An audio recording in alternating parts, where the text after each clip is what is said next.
And we are back live, Hip Hop 95. First show of the new year. We are back. It's 2023. Special guest in the building. Oh, I get to introduce myself again? It's a new year, Chris. It's a new Let's year, go. Chris. What's up, man? It's Chris from the South Side. All right, that's enough. It was a mistake. Happy New Year, man. Happy New Year. It's good to be back.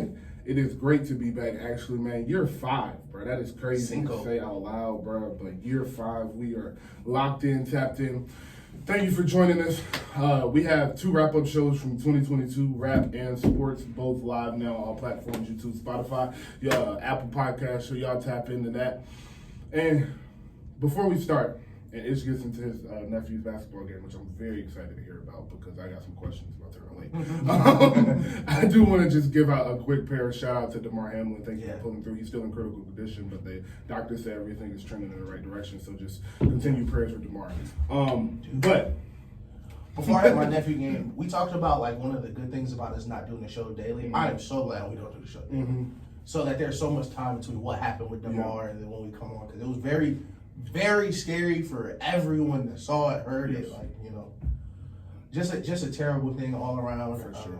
Glad he's pulling through. Glad he's doing better. Yeah. Shout out to the medical professionals that saved him on the field. Weren't even the head trainers, still stepped in, saved that young man's life. Can't say enough. What a talent to have. But, man, what a talent, and like, man, you know, we talked. I think we talked about this last show, but like when we were a kid, we thought certain people had jobs for a reason. Like, I thought lawyers had jobs because they thought people were innocent. I thought firefighters had jobs, they wanted to help people. Yeah. And when you become an adult, you kind of find out, like, oh, he has his job so he can live. Like, this isn't like his life. But jobs like paramedics and things like that, it's reassuring to know that there's really people out there who really just want to help people. Yes. And he did not hesitate to do, like, exactly what you're saying. Freak accident. They said it was like a 0.3 seconds of a chance for that to happen, for your heart to get hit at the exact moment to make it stop, which is insane. So it was. I knew it was weird when I saw everybody crying, like, because it was like it wasn't drawn out. It was like, oh, they zoomed in on the field and people already had tears in their eyes, and I was like, yo, I was watching with Taylor and I was like, yo, this is not normal. And she was like, really? I said, nah, bro. I was like, this don't look normal. I was in a meeting. So my dad's a Bills fan, but I was in a meeting while it was going on, but I had the game in the background on silent. And, you know, I wasn't really watching. I just had it up so I would, like, know what was going on because this Bills Bengals was going to be a crazy game. And it came back from commercial, and Josh Allen it's like covering his face. It has tears rolling down his eyes. And my first thought was like, what could have happened in the last 5 minutes for everyone on the field to be bawling tears? Like, you know, we didn't see people break stuff. We saw Tua, you know, pass out and nothing, no reaction like that. And once you found out what was going on, it was completely different. Oh, okay, yeah. Like, yeah. Makes sense. And thank God the NFL did not try to play the rest of that game. Yeah, shout out to the coaches and the players that made sure that game did not have a chance to be played. Yeah.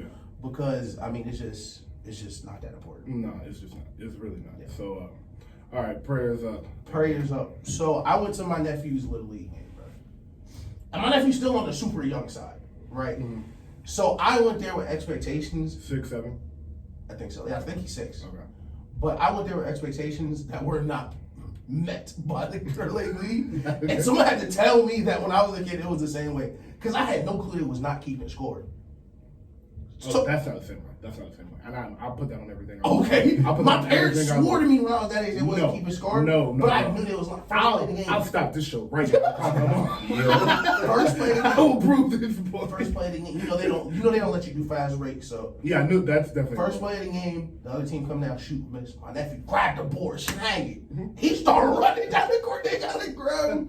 So he comes down, score. We all going crazy. I'm like, put the points on the board. What y'all doing, bro? Like, on that point inside, he's like, oh, they don't keep scoring. I'm like, what you mean they keep score? Like, what we here for? Boys are different. cardio. Bruh. Nah, that's crazy because that's definitely not true. I played basketball at 6 on the Wolverines, Oh. and they was definitely. I was telling my mom, Wolverines. like, yo, listen, I'm crying after some Bro, games. I was crying after them games, bro. Listen, Lost. I remember losing. You ain't gonna take that pain away from me to it. I swear to God, you. Yeah, they don't keep score to the elders. Shit. Bro, I played on the Spartans. I was number 15. When I was 5, they was keeping score. I remember all that. Nah.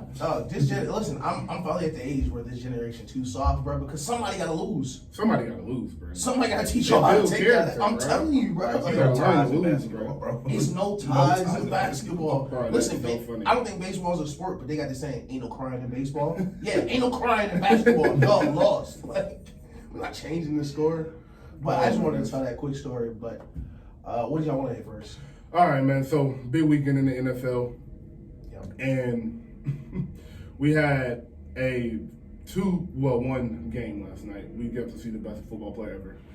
Mahomes so crazy. Shout out to Patrick Mahomes. So we don't have to talk too much on that. Somehow We the know- one seed. Now he's 1 seed. We know what's up with him. So shout out to you for breaking that award. But I do want to ask real quick. He did breaking that record for the most total yards in the season. That includes any type of yard. So he had 6 receiving yards added onto that total. I just wanted to point that out. That's crazy. So With the 6, he threw it himself. yes, Okay. yes, 6 receiving yards on that. So he is all-time leader. How do you feel about them breaking records with the extra game? Both of you. So I originally didn't like it as much. Mhm. It's like, man, you got a whole other game. A whole nother game. Like that's a lot of that's a lot of time. But the schedule changes so often throughout the NFL. It's kind of something we kind of just Yeah. gotta roll with. And I don't know if it's just because I'm biased, but what somebody said that made me change my whole thing was like, well, Randy Moss broke Jerry Rice's record and he had extra games. And in my mind, I was like, yeah, but that's Randy record, so I don't care. Like, Yeah. As we grow older, like we're not gonna care that like, oh yeah, they added an extra game because eventually that extra game just become normal. Exactly. I agree 100%. But and especially for Mahomes, losing Tyreek Hill and then doing this makes it way more impressive Way more impressive. because he was supposed to struggle this year. He was. He was supposed to. The league's figured him out. Some people saying they was gonna miss the playoffs. Man, we never picked The Broncos are supposed to win that division. Just in case y'all didn't remember. But Chris, how do you feel? I agree with this, and we're in a Madden chat together. He said something yesterday. It was like, at one point, some of them records that was broken was 12 game records. Then it turned into 16. Now it's 17. Yeah. So it's not like super. It's not super disappointing or like fraudulent or anything like that. And like he said, Mahomes doing that without Tyreek Hill is impressive because Mahomes out there with Travis Kelce and a bunch of gadget guys, bro. Like, Just nobody. Hard workers. Yeah. like. And what's left of Kadarius Toney's legs? Like if they didn't play under Andy Reid, bro, I don't know if all of them would have a job, bro. Like maybe 2 of them, Bruh. but Like that's a bad receiving core. Like that's like you could look at that receiving core and be like, they're not good. it's Like, awful. They just play with the best quarterback ever and one of the best offensive minds in the game, bro. So it's like when Miko is your go-to guy, like what really are we I talking think about? the only other two. You do have a top 3 tight end of all time, by the way. No, Yeah. yeah, no. No, I think the No doubt, though. Let's mention that. Let's mention other that. two coaches, they Look, could that's play- matching at your tight Yeah. end. Like, Let's mention I that. think the only other two coaches they could play under and still be somewhat successful, as far as some of those receivers, not as a whole, but Yeah. probably Shanahan and McVay. And we don't even know if McVay wants to coach football after this year. So listen, I can tell you right now, he doesn't. Listen, He got his Super Bowl. He got his wife. He in hey, LA. I was about to say, they was He's talking about that on chilling, ESPN, and it was like, he just got married. Like, He's I said, oh, chilling, yeah, bro. he's out of here. Like, He's chilling. Sean McVay started his career. Probably better than any coach probably can. definitely. Yes. So we jumped to the Titans and Jaguars last night. What a game. The Jaguars pulled it off, as I thought they would. I had the Chiefs and Jaguars going into yesterday. I thought the Jaguars would pull it off just because I didn't think the quarterback play of the Titans would hold up. I thought at some point Joshua Dobbs would show why he was a third-string quarterback this year, because that's just what third-string quarterbacks do. And, of course, on the most important play of the Tennessee Titans seasons, it is 4th and 13. And instead of, rolling out of the pocket, giving a receiver a chance, running a flood pattern to try to get a high-low situation and let them pick an option instead of running a post wheel, something to get 13 yards or 11 and fight for 2. He threw a 5-yard check down. Hey, The funniest thing about the check down is 5 yards. Brody caught it and knew it was over. He caught the ball and see how he was running. He caught the ball, head down, arm up. He's like, yeah, it was over. Wasn't no fight in him. He caught the ball like, damn, I need 8 more. Bro said, let's go home, bro. Like, listen, respect to him because the NFL is business, so he can't catch that. He can't drop that pass. I'd have dropped that. Don't throw me that ball. Do not throw me that pass. It's nothing I can do. Man. But I completely agree. I knew the Titans didn't have a chance just because I thought the Jags were a better team, hotter team. Trust their quarterback more, trust their coach more in a one-game situation. Even though Mike Vrabel was an amazing coach, I've seen Doug Peterson out-coach Belichick before. So in a one week, they've been preparing for this game for 2 weeks basically. So Right. I trusted the Jaguars. And Josh Dobbs, man, listen, we always are rooting for the black QB. Of course. Well, 3rd and 17. I don't know, it's because we grew up in the meme generation, but I almost see things in memes sometimes where he dropped back and he throwed his ball on 3rd and 17, and all I hear is, oh no! And he hits the DB in the chest. Like, you could have done he hit the Jimmy G button. Jimmy G button. Remember what I told y'all in that group chat? I said, hey, like, the camera flipping football is the best thing ever. Because he can cock that arm back and you think, oh my God, like, he's going to make a play. And then the camera flip, intercepted. It's a call it for a fair catch. Like, I felt super bad for the Titans. I felt bad. I felt bad for Derrick Henry last night. Man. I felt bad for Derrick Henry. Last year I get hurt, miss most of the season, come back, try to carry on. I come back, we worse. I don't get it. We worse off than we was before. Can I ask y'all something though? Do y'all feel like, and I know he played well last week and that's why he got a chance this week. Do y'all feel like he should have just, even though it was for the division title, you feel like he should have just gave Malik Willis a chance? No. Or do you feel like they just give him a chance, they go into a full training camp with him this year, blah, blah, blah? I definitely think when you do that to a young quarterback, you can mess up their confidence real bad. Remember, that was was that a home game for them? Or was that in Jacksonville? That was in Jacksonville. I thought so. But so you give him that's a playoff game. That's how I said that. That is a playoff game for a young guy who already has been playing bad. So you're throwing him into the fire knowing he really isn't ready. And you're just going to mess his confidence up until you're not going to bring back Ryan Tannehill next year. So just go into him as let him use that film he got this year. You don't need to. You're not winning the Super Bowl this year. Be honest. You're not winning the Super Bowl this year. Derrick Henry was not going to run y'all to a Super Bowl with Joshua Dobbs as y'all starting quarterback. So just if you make the playoffs, cool. If not, it's cool. We'll chalk it up and we'll get back to it next year. And to Josh Dobbs' credit, he didn't play that bad. I will say that. And if anything underscores how hard it is to be a quarterback in the NFL, like most of that game, he didn't play that bad. Yeah. No. But in the NFL, you make 3 bad decisions And the game's over. in 60 snaps of football, and you're a bad player. 20 to 29, 179, a touchdown and an interception. Like, Exactly. Not the worst quarterback game ever, but it's just Oh, in that playoff situation type football, 1 or 2 mistakes a game. And another reason I wouldn't start Malik Willis is because the Jags defense not a joke. There's a lot of number 1 overall picks on that team. Yes. Where they built only through the defense for a super long time. Yeah. And you kind of saw that at the end where it was just nothing to tight. You got 10 people in the box trying to stop Derrick. Like, no joke. It's literally just 1 cornerback and 1 wide receiver just out there. Listen, I'm gonna do a former famous Falcon shameless plug. Foye Sade-Aluakon was great yesterday, bro. Like, he was everywhere. Hey, I like the Jags defense a lot. Aluakon is super fast. They have a bunch of just playmakers. They have a bunch of playmakers and fast linebackers. Yeah, and they close really quickly. That closing speed of Jack defense is beautiful. Like, Aluakon was everywhere. Yeah. That play, obviously, the play by Josh Allen was big. Got Trayvon Walker. Like, they're going to play the Jaguars. The Chargers are going to play the Jaguars, and I'm really excited for that. That's going to be a great. I don't know, bro. Like, I don't know. That's a good one. I don't know. That's definitely a game I wouldn't be able to say like the Chargers are for sure going to win. Yes, that's what I'm saying. Like, they should. Yeah. They absolutely should win that game, but man, I really don't know. But I do want to touch on this before we go into a quick break. The Packers need to win today. Yeah. And winning there. Aaron Rodgers has looked like who we've known Aaron Rodgers to be these last few weeks.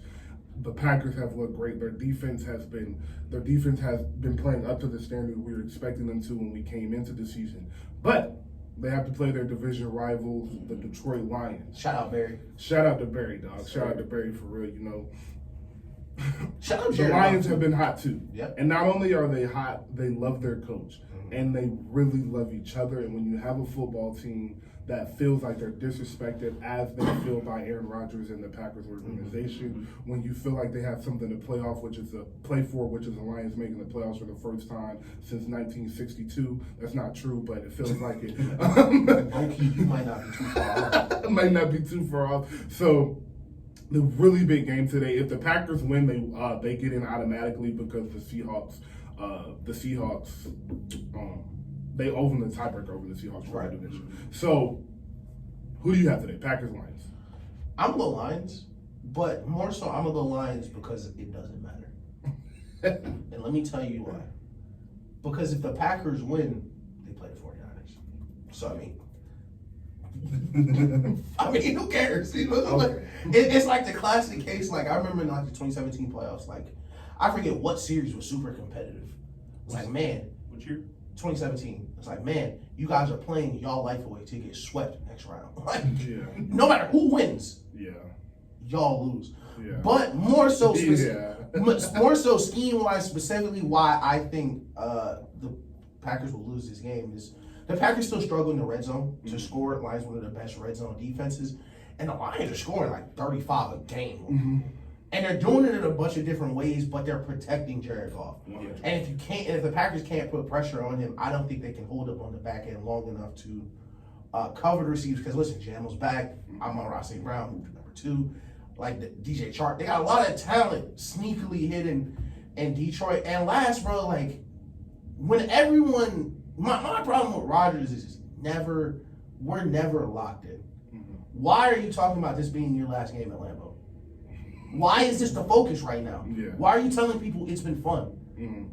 We're entering what's about to be a playoff game. Like, you know, and it never feels like everything in Lambeau is moving the same way. And, you know, with the Jordan Love draft pick, like, oh, are we rebuilding or are we still competing for championships? Aaron Rodgers don't know if he'll be playing here next year. Like, are y'all going to trade Rodgers? Like, you know, even if you do make the playoffs, it's a good season. You get walloped in the first round by the Niners. Is this something that you're like, yeah, bring Aaron back at $50 million a year so we can do this again? Like, there's so many questions up in the air, and you know, I don't trust them. Okay. Chris. Lions, Packers. Packers are at home, by the way. Yeah. I hope Jeff will go for 2. I want to take the Lions. Just because, and I was telling people this the other day, like, even if the Seahawks win their game, which I think they do because the Rams are really bad, like the satisfaction of sending your division rival home for no reason, even if the game doesn't matter to you anymore, like I'm sure it'd be very gratifying for Dan Campbell to do that. And what you said is like, bro, they're overlooking they're overlooking the Lions. Like this game isn't gonna be played. Like I told you we were gonna make the playoffs. Like, man, y'all be at home right now. They 100% are. So I am going to go out on a limb here. And I've been consistent with this. You've been doing the show, as I said, 5 years. So you know me. I go with the hot team usually. I usually go with the hot team. I always talk about that around playoff time for the football, around football season. So I'm going with the Packers, and I was going with the home team in this game.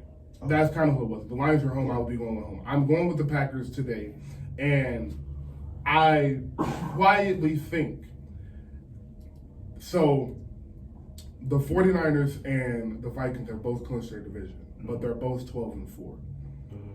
The 49ers play the Cardinals today and the Vikings play the Bears. If the Vikings win and the 49ers lose, then the Packers would play the Vikings in the first round. I think they beat the Vikings in the first round. Yeah, I think they would too. I think the Packers have a realistic chance of going to the NFC Championship if they don't play the 49ers. I think the 49ers are going to the Super Bowl. Spoiler alert. But I definitely think that they can beat the Vikings and they could beat whoever that second team is if it is not the 49ers. I definitely think, especially with the NFC being completely wide open, I definitely think they can definitely go to the NFC Championship. Yes. I think the Bucks should go to the NFC Championship. The only reason I would have hesitancy in picking them is just because I just can't. It's hard for me to see the 49ers losing a game this late, especially with that much to lose, knowing that, you know, you could either place, you know. You would play Brady or no, you would play the Giants. So maybe you actually do lose. But maybe they're both trying to lose this game. Now that I'm thinking about that, I just saw that they're definitely trying to lose this game today. I do want to shift though, because I got a lot of flack on Christmas, and I didn't say anything. I got a lot of flack from y'all online on Christmas when I had the Eagles fourth on my power rankings. Y'all call it. Yeah, listen, I saw the tweets. Shout out Reggie. Shout out to a lot of people. Turns out that old dog was right, because if Philadelphia loses this game this week, the entire season is different from Philadelphia. Yeah, it is. So, how do you feel about Jalen Hurts playing? Do you think he needed to play today, or do you think this is more so let's just handle business, make sure we take care of the season? No, I think you absolutely need to play today Okay. because you can't. I got 3 reasons. Number one, I would hate for Jalen Hurts to come in his first big playoff game and have missed 3 straight weeks. Yeah. And going into a bye, so it's 4 weeks you haven't played football. And it's Tom Brady. And it's Tom Brady. Or it's probably Tom Brady. It's probably Tom Brady. Yeah. So, it's probably Tom Brady. Wow, sorry, Jalen. But number 2, it's the division rival. Yep. You can't go into the playoffs on a 3-game losing streak, and the team you lost to is your division rival. Yep. And my third reason is I really think they need this, and it kind of brings everything together. I think they need this for their psyche, for their motivation going into the playoffs to we are who we thought we were. If we got our quarterback back, because I know it's some whispers. It's some whispers, and it's not between everybody. It's a 3-person group chat here, little side conversation here. It's like, But I really do think if Jalen comes back and he looks like Jalen and that shoulder isn't really bothering him, and he's not lying about that, he can play that through the playoffs, I think they have the goodest chance of going to the Super Bowl as anybody that is in the tournament. Absolutely. 1,000%, no question. So I definitely think they win today. I really do. And as long as they win today, they keep the number 1 seed. But if they do not win today and the 49ers win today, the 49ers get the number 1 seed. So, very interesting. Yeah. Very, very interesting. And I definitely do think that you weren't crazy to say they were the 4th best team. I, right now, would have them 3 behind Cincinnati and Kansas City.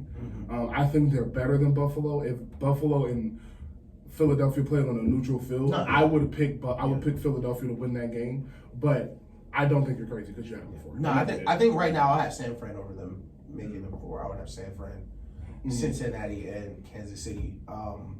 But I do agree with you. I think they have a great chance. of going to the Super Bowl. It really just depends. Yeah. Got to take care of business this week. Yeah. You can't go from are we going to go 17-0 to we're not the number 1 seed. Yeah.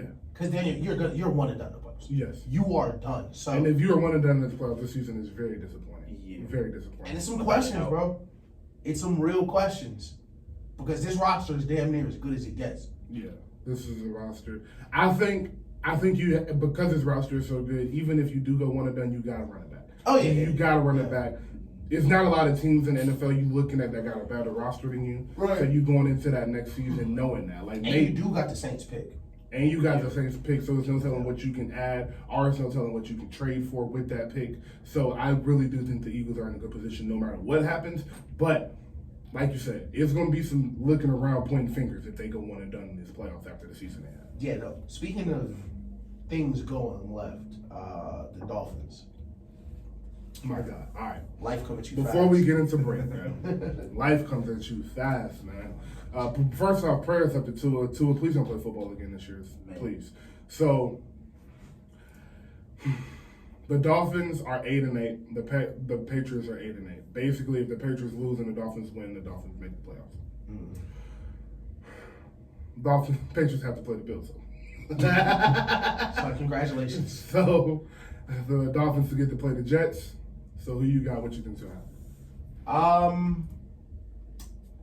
You said the Dolphins play the Jets? Yes. Yeah, it's over. You know what? I think they both lose. I think the Patriots and the Dolphins both lose. But it's that, first of all, the Patriots, it's over. You're done. Mac Jones is, listen, I never thought this season would do this, but I don't even think it's your fault, bro. I really don't. Because Bill Belichick's press conference after that lateral told me a lot about what's going on in that room. Because he looked everyone in the face and said, we can't throw it 50 yards, which I know not to be true. We've seen Mac Jones throw a football 50, 60 plus yards many times. So what he meant to say is, we don't have any plays to throw the ball downfield. It's over. Our defense is amazing. Not good enough to deal with a quarterback like that. Not enough talent on the outside to protect the quarterback. Running backs, everything on our offense is just not good enough. Yeah, I agree. Just not good enough. The Dolphins have such a weird problem because not only is their starting quarterback injury prone, but somehow their backup is too. So you really just never know when Skylar Thompson's going to jog out there and try to win the game against you. And listen, Tyreek Hill, hell of a year. Jalen Waddle, hell of a year. It's only so much you can ask these wide receivers. The defense hasn't come around, and it's where they are now is a far cry from being 6-2. And I hate it for them. Same thing happened with the Giants, but listen, life coming too fast. I think it's over. All right, so this is what I'll say. Patriots Bills. I think the Patriots lose. I think the Bills might score 50. I think the Bills have a fantastic game. They lose. The Patriots play hard. I think it is a 31-21 game, something around there. And the Patriots end the season 8-9. For the Dolphins, Tyreek Hill. I said all season you deserve to be in the MVP conversation, and I meant that. Yeah. I believe when you come in and you make an immediate impact for a quarterback and for a system as you did, you deserve to be mentioned in MVP conversation. Never said you should win it, but I definitely thought your name should be mentioned. Today is where you prove that. That's a fact. Because everybody knows. Yeah. Number 19 is not a good quarterback. Nope. It's probably 47 people on earth that know his name as a Miami Dolphins quarterback. But you can turn this game over because of how fast you are and the talent you have. A couple screen that goes 60 yards and flips the field. A slant that goes 70 yards and flips the field. The Dolphins Charger games, Waddle took a slant to the crib, whole different game. A dig that goes 60 yards. Jalen Waddle, Tyreek Hill, this is your day. Now, you got two dogs on the other side of it. Listen. You got two dogs on the other side of it. I sent you the magazine the other day. Sauce Gardner, Rookie of the Year. Hey, man. Sauce Gardner. Ain't even close. Sauce Gardner has given up, I think, one touchdown. Ain't even close. This year. Playing some dogs. Y'all got some dogs over there, bro. So, it's in my eyes, it is up to Tyreek Hill and Jalen Waddle to win this football game for the Dolphins. Do I think they can do it? Absolutely. But it's going to take an excellent game from Mike McDaniel. An excellent play calling game from Mike McDaniel. And that Dolphins defense is going to have to give up less than 10 points. And 10 points or less. To piggyback off what you said, it's an in-division game. Last time y'all played the Dolphins, not the Dolphins, last time y'all played Sauce and them, it wasn't looking good. Less than 110 yards between the both of y'all. Jesus. You know, y'all got a lot to prove today. Yes. Y'all got a lot to prove today, man. While we were sitting here talking about it, I just thought about it. Like, that whole division is, aside from the Bills, is such a far cry from what we thought in week 10. Oh yeah, when we were all when all of them looked like they were going to make the playoffs. I was like, wow, the Jets beat the Bills twice. Well, no, did they split? They split. Yeah. But I was like, they beat the Bills the first time with Zach Wilson, and then the second time Mike White got speared in half. Okay, yeah. Shout out Matt Milano, friend of the show, actually.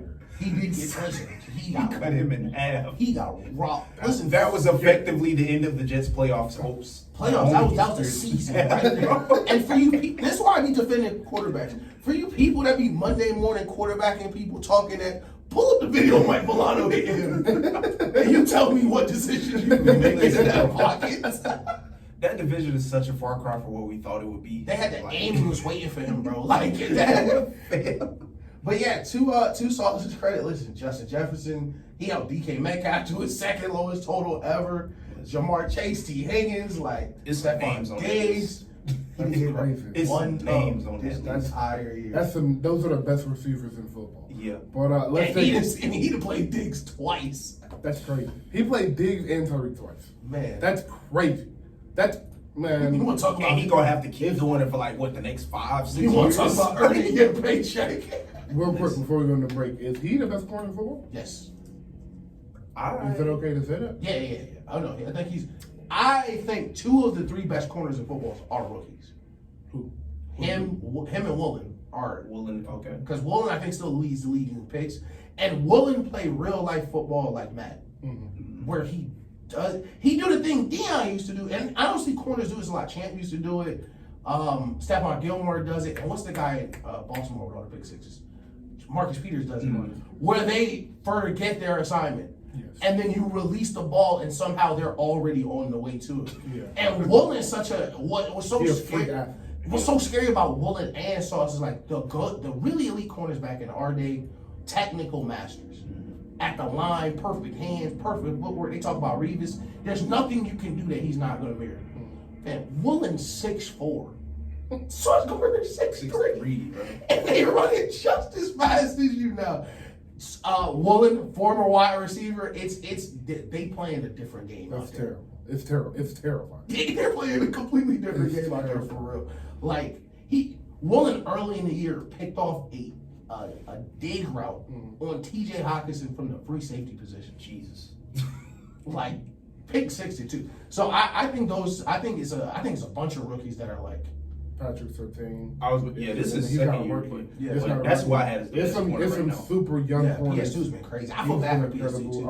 Old boy J.C. Horn has been great. Yeah, in JC in Carolina. Carolina. AJ Terrell has been good in Atlanta this year. And then like the vets, Stephon Gilmore is still good. Gilmore's still being good. It's crazy. Still good. Xavier Howard is still good. I'm missing somebody. It's Listen, Ram had a couple bad weeks, but let's put it in context. That was Travis Kelce. It was look, bro. This is my thing. Ramsey. Ramsey knew week 3 they weren't gonna be good no more. Yep. Twin said, "Oh, I got my bowl. I got my bowl. I was the best corner in the year, no question, for at least four years. Elite corners and elite receivers don't really like win Super Bowls. So like, He got. You can retire today, bro. You won. Yeah. He good in LA. He good everywhere he go, bro. He won the first bowl for LA. Incredible defense, incredible season, Yep. bro. Fam. I will wait till next year. Ramsey woke up, He got paid. and instead of being in Jacksonville on a 3-14 team, he won a Super Bowl. This year, I'm same thing with Cooper Kupp. I can call bygones bygones. I can't even be mad at you. You know, listen, y'all did a lot last year. Y'all did a lot last year. It was a busy year. I can't even. I can expect him and Cooper Kupp and Aaron Donald to come back and give. I think they're gonna give one more ride to Sean McVay point. I think they're gonna give him. They gave Aaron a 2-year deal. I think they gave him a 1+1, but I think he got a 2-year deal, and I think they're gonna come back and they're gonna run it back one more time. I would love to see Aaron Donald. But see the first I also could see Aaron say week 7 they 3-2. I mean 3-4. Yeah. You know what I can see him doing? I can see him doing the Gronk. I was about to say reverse it. Yeah. And coming in week 10. Let's see what y'all look like week 8. Yeah. Let's see what y'all look like week 8. Facts. Because y'all pulled me out of retirement to be trash. Yes. So we gonna see if y'all a good team, see if y'all replacing them tackles, and then I'll decide if I come back. We're gonna take a break though. Almost 1 o'clock. We are back live, Hip Hop 95, Atlanta's #1 streaming hip hop station. We are back. New year, man. New year, same us. Yes, sir. Welcome back. January 8th, 2023. 2023. I remember in 2012, it was like, dang, in 10 years, I wonder what life is going to be like when we here. That's crazy. Terrible. Who would have thought should have been this bad? Remember when the world was supposed to end in 2012? Yeah. Yeah, might have. I never been there. I think that's when the simulation started. I have a crazy story about that day. By the way, because that was the day was it the Bread 11s dropped? Something dropped that day. The Bread 11s dropped, bro. And I remember waiting outside. For these Bread 11s. And they sold out. And I was sitting there. I swear to God, we slept outside. It was in the chairs, slept outside. This dicks weren't there, whatever. And then the morning started, and nobody who was in line got a pair. the doors opened and niggas pulled up and all the backdoor repairs and the things like that started to leave. And then I swear to God, I sat there thinking, I'm like, this is why they started shooting like from Concord right now. This is why. Cause y'all trying to change the game. And then I was just a freshman, so you know, a couple different 50 balls last week. What do you think's happening? So, if you want me to be honest, man, I really do just think it is a lack of defense. Yeah. And I do think part of it is a skill. I really do think it's a skill, but more than anything, it is the lack of defense and the spacing within offenses. Right. You cannot ask a player to guard NBA players one-on-one every single possession. You're not going to win that time. Right. You're not going to win that against Luka Doncic, against Donovan Mitchell, against Steph Curry, LeBron. Against these all-star killers, you're not going to win a one-on-one matchup more times than they are. So I just think that is kind of what basketball is going to. And if you watch the Mavericks play, if you watch Donovan Mitchell's games when they scored 70, they have the ball. And they're doing what they want for an entire game. Luka's running high pick and roll, and he's isoing and getting to the step backs and getting to the hole and doing exactly what he wants. The difference between when Kobe's 81 and Mike's high scoring games and early Bron games was they were doing this within an offense. So, yeah, of course, Kobe had his moments where it was like, give me the ball, and I'm going to clear out the side. But Kobe wasn't coming up at the top with a 5-wide set or a 4-out 1-in set and saying, give me high pick and roll, and I'm going to just kill him like that. It was, I'm going to come off this down screen, I'm going to get the side, and then I'm going to go mid-post, or I'm going to come off, and I'm going to get high mid-post, closer to the three-point line, or I'm going low post, or then I'll go ISO. So it was more of a array of how you had to score because the floor was so much more congested and the paint was so much more congested. And the bigs were so big back then, and your threes were all 6'8", 6'9", and above. It was no small lineups back then. So it's a lot of things that adjust. So Luka can be a 4 today.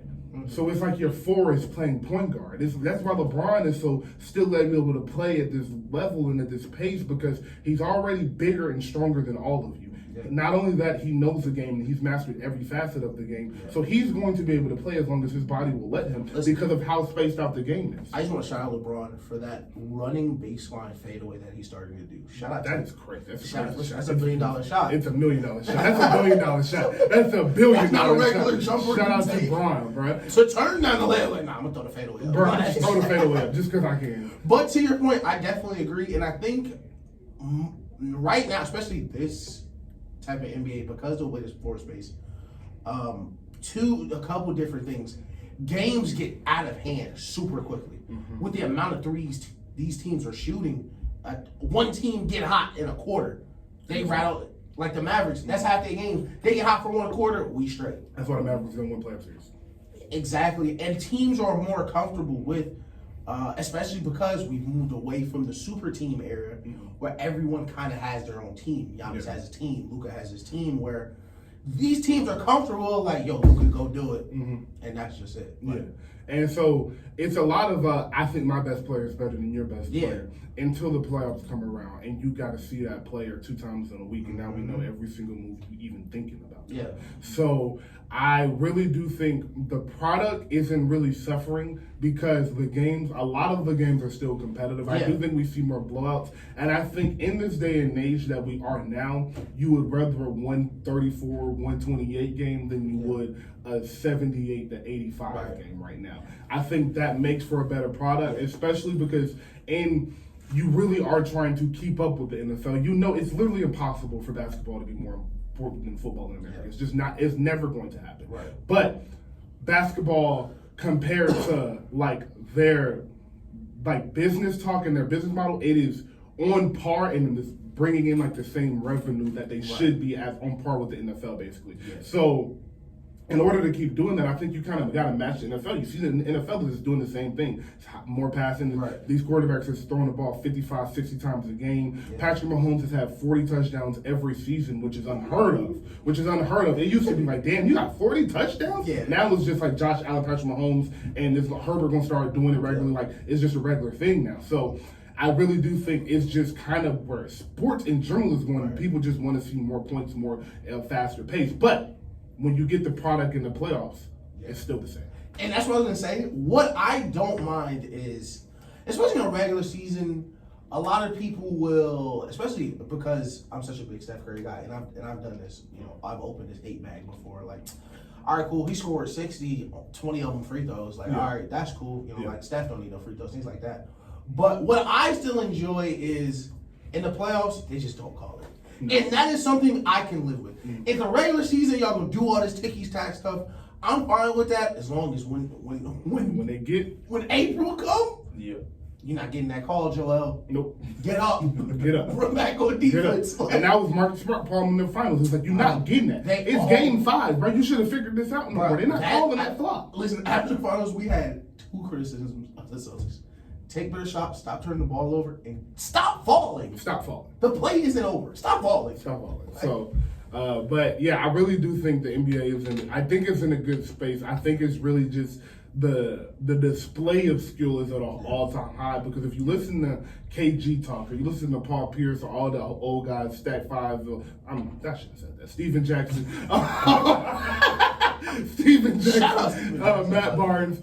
If you listen to all the old guys talk, they will always talk about how these bigs had skill. KG always talks about he had a handle, he had a jumper, he just never really got to use it. Shaq was the same way. Shaq said, I was bringing the ball up, like I started. Yeah, no, Shaq has a bunch of highlights going coast to coast. Yeah. So it's like these bigs were just put into a position to where you didn't get to use that skill set. Now it's, if you can do that, do it. And people say, old heads get bitter at that, but that's how it should be, bro. If that's going to give you an advantage, could you imagine if Doc was letting KG run the point? You know the advantages you would have. People were saying, like, what player was, definitely came from the wrong era, or who would be way more dominant today. And Kevin Garnett would probably be a top 2 player in the league right now. Dog.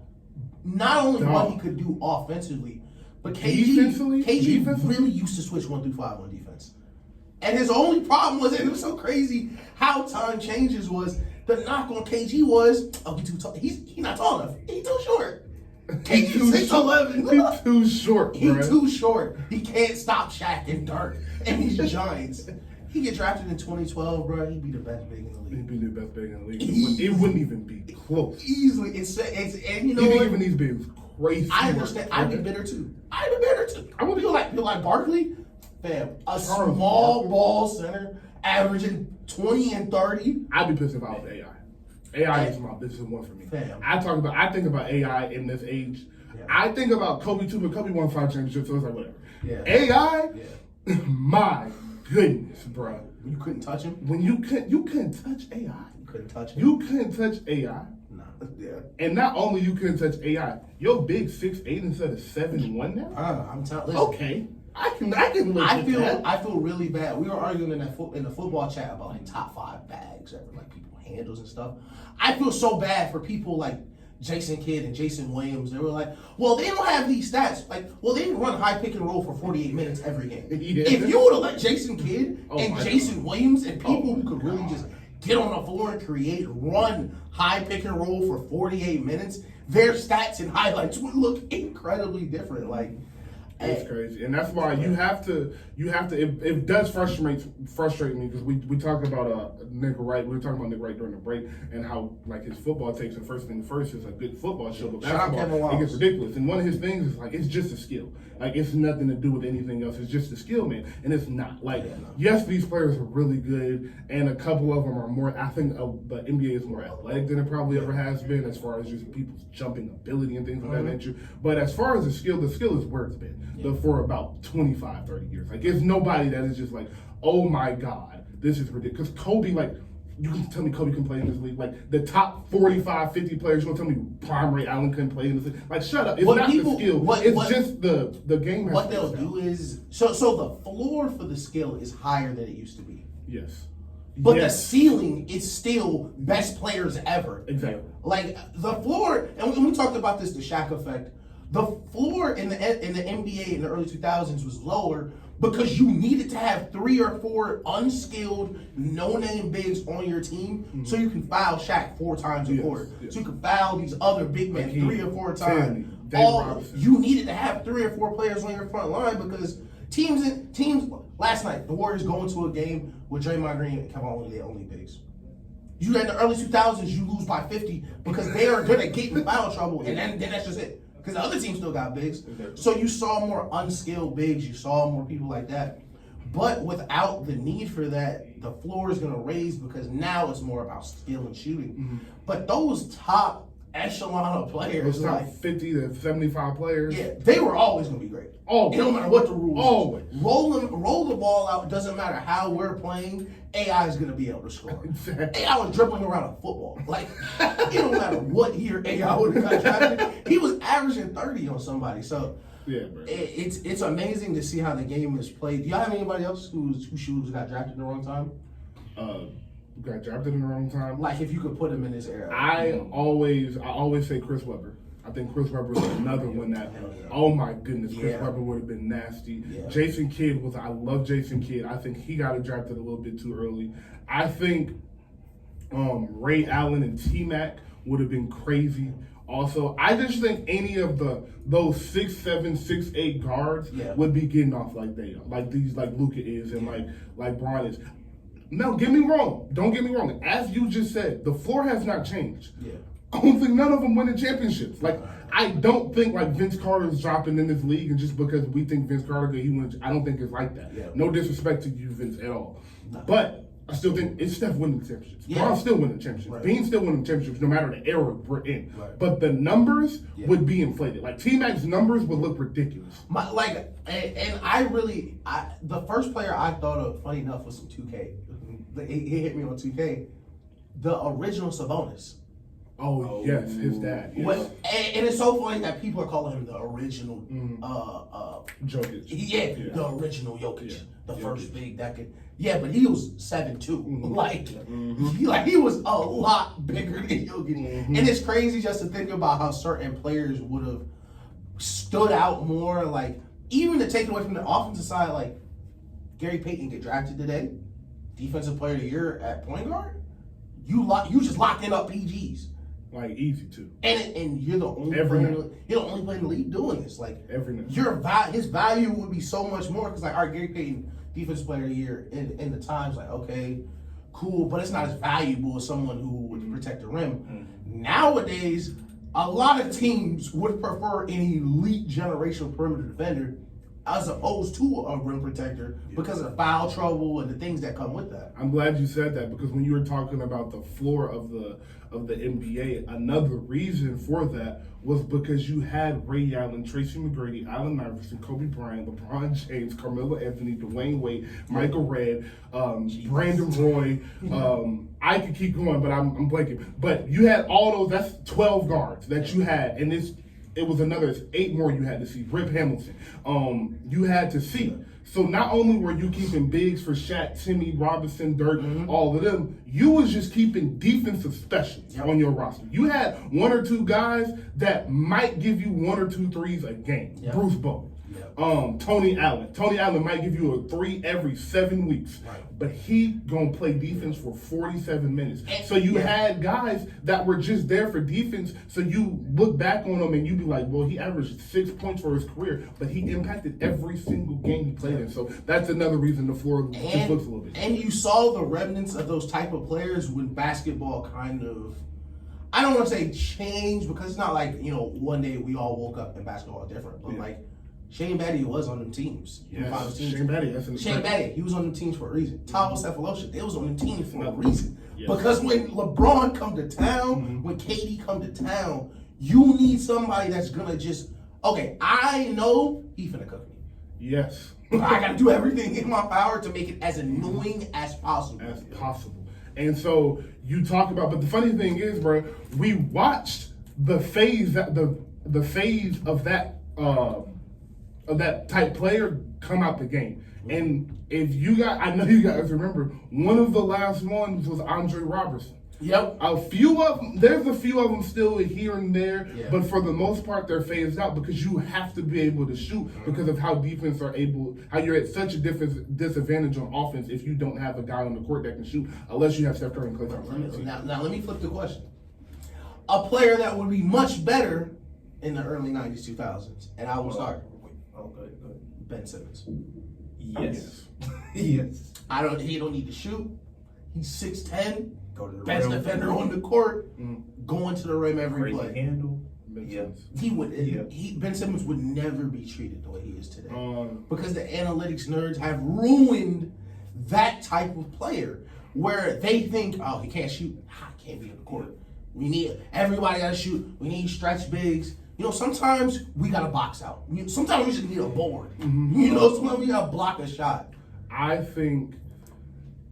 So here's the thing. Here's a caveat to that question. This does not matter because nobody's beating Michael Jordan.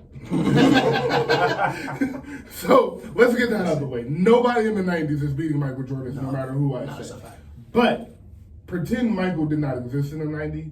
I think these guards would be incredible in the 90s because of the switch that you would have to switch. Like Steph, you have to switch. Yeah. So if you're not going to switch on that Steph pick, that's a 3 every single time. So I just think all of these guards, Donovan Mitchell, all of these guards that can really shoot off the pick and come off the pick. Klay Thompson would be crazy in the 90s. That is the shooting. Because I do think they're better shooters. I do think a good one. Good slasher, bro. That's a really good one. Elbow jumpers. Yeah, DeMar. Come on, bro. That's a really good one. I think Zach LaVine is another good one, just because I think of the athleticism. Yeah. I don't think Zach LaVine really got the mentality for all of that, but just off of the strength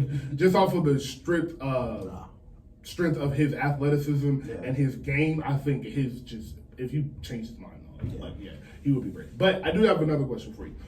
Do you think, you talked about the floor and the ceiling being different, and we talked about how it was defense players that you had in your roster, but now, do you really think the ceiling is that much different?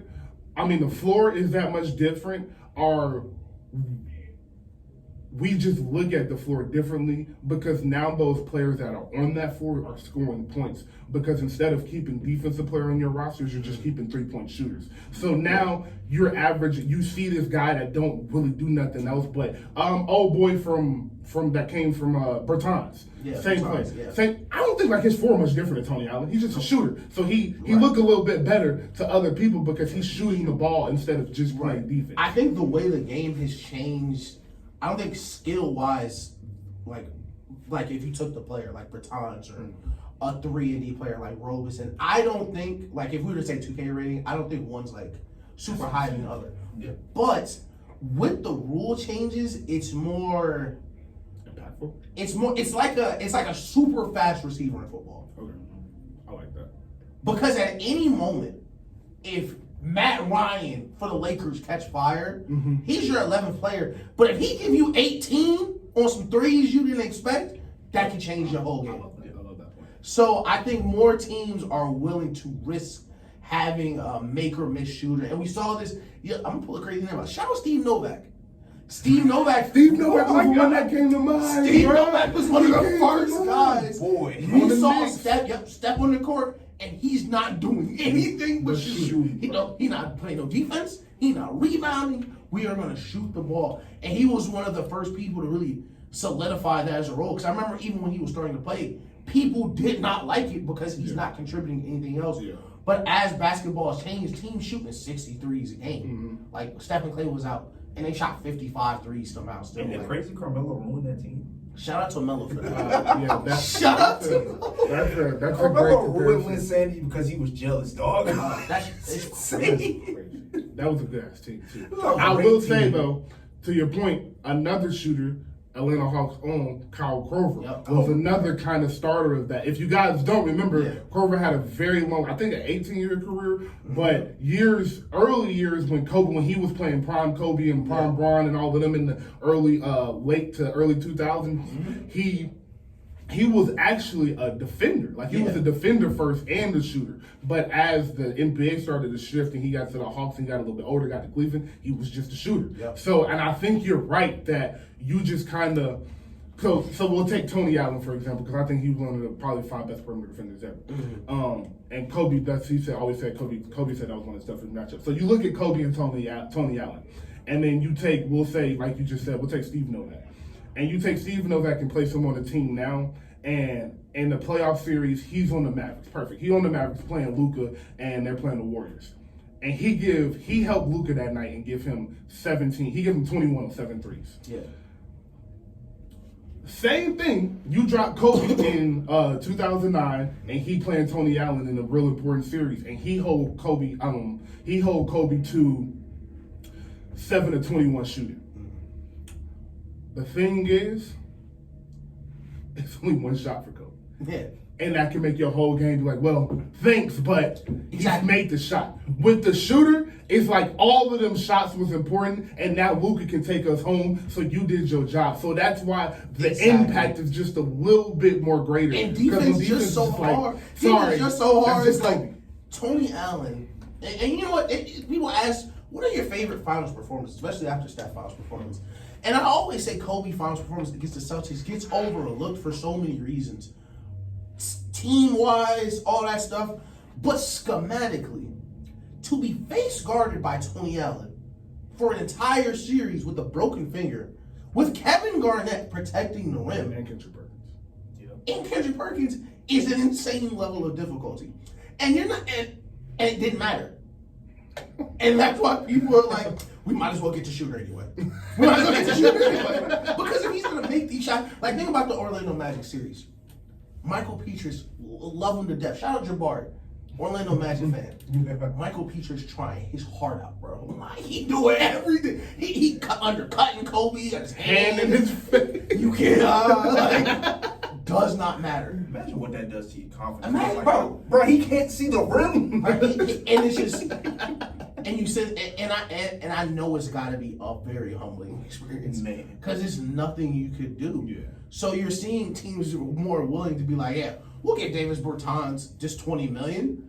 You know, get hot a couple of nights, you might be worth the deal. But players like Andre Roberson or Thomas Cephalosha, these two-way guys who used to be able to play 15, 20 years in the league, nobody wants you because playoffs come.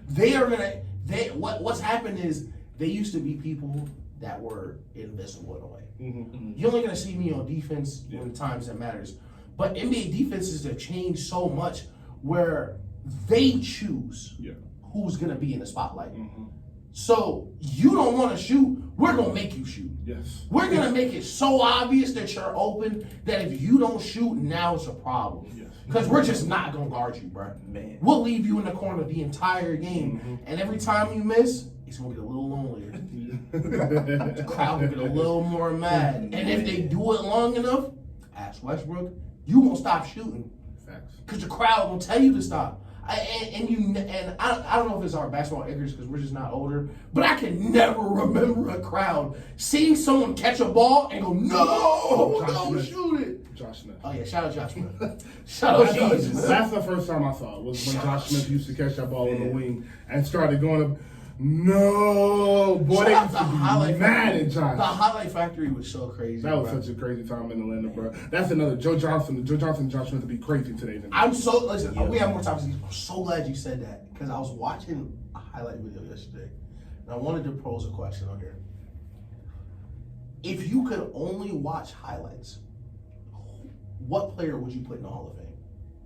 Is this NBA back- highlights? yeah, or We're back- taking highlights? away Oh, people that are in the Hall of Fame regardless. Yeah. Jamal Crawford. Okay, that's a crazy answer. I like it. Jamal Crawford, very easy. I said J.R. Smith. We put mixtape Oh, here that's or a just good like one. NBA? NBA highlights of stuff, Oh, okay. like they did in the game. I'm gonna show you this player on YouTube. And you're gonna be like, what type of player was he? If you only watch highlights, you would think J.R. Smith is a franchise definitely. Like, Yo, some of them alleys, bro. But man. some of them, Jared Smith highlights are And I thought about this because I was watching this Joe Johnson clip from 2013 where he just started raining on people. And the last one, he get an L1 and the mic hear him call it out like while it's in the air. I was like, damn, listen, if I only watched Joe Johnson highlights, I'd have thought this nigga was a Kobe. No, Joe Johnson was him for real. He was The greatest player in Big Three history. Hey, Joe Johnson was so good in Big I Three. seen him at the They brought program him over back the summer, bro. He is Joe Johnson kind of cold in person. Hey, Joe Johnson at 40 on the Pistons. He was so good in the Big Three. Dog. They was watching him in the Big Three like, we gotta bring him back. We gotta bring Brody back, dog. That's crazy. So, speaking of Hawks legends, What's going on with Trae Young? What's going on with the Hawks right now? Bro, like, Why are they Okay, so I don't understand. this is what's going to happen. And I'm glad we talked about this. I'm glad you brought this up, bro, because I really did want to get into this because I want the Hawks to be good because Atlanta is my home. Number one, the Hawks need to fire Nate McMillan. Right. They need to get him out of there, and they need to do that sooner rather than later. I would prefer they do it next week and go ahead and get it over with. Hire an interim coach, do whatever you have to do. Right. Second thing you have to do is get off of John Collins' contract. Mm-hmm. Get somebody in there that can help you Yep. win now.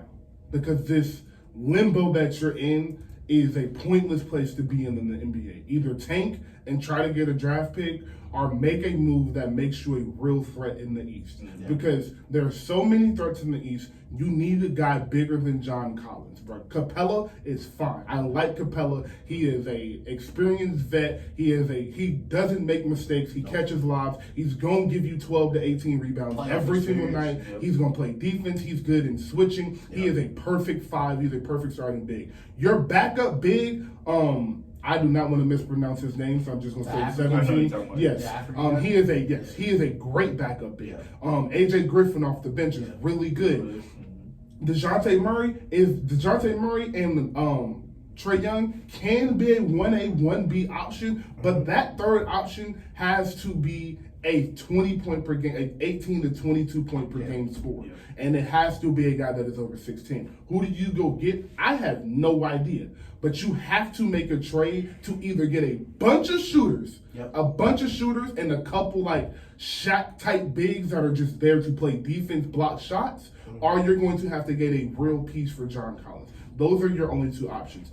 Then when you hire a coach, you have to hire a coach like Ime Udoka for the Celtics that can tell Trae Young to shut up.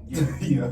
Shut up and stop crying. You're going to play defense. You're not this all-star prima donna diva that don't get to play defense because he got to shoot the ball 30 times a night. Right. You're going to play defense. I don't care if it's bad defense. You're going to give an effort there. You're just going to stop letting people go by you. You're just going to stop acting like you're trying to get a steal and so the play can get by you and you can go to the next help. You're going to play real team defense and we're going to lock in on the defense end. When the Hawks do that, Trae Young has the talent.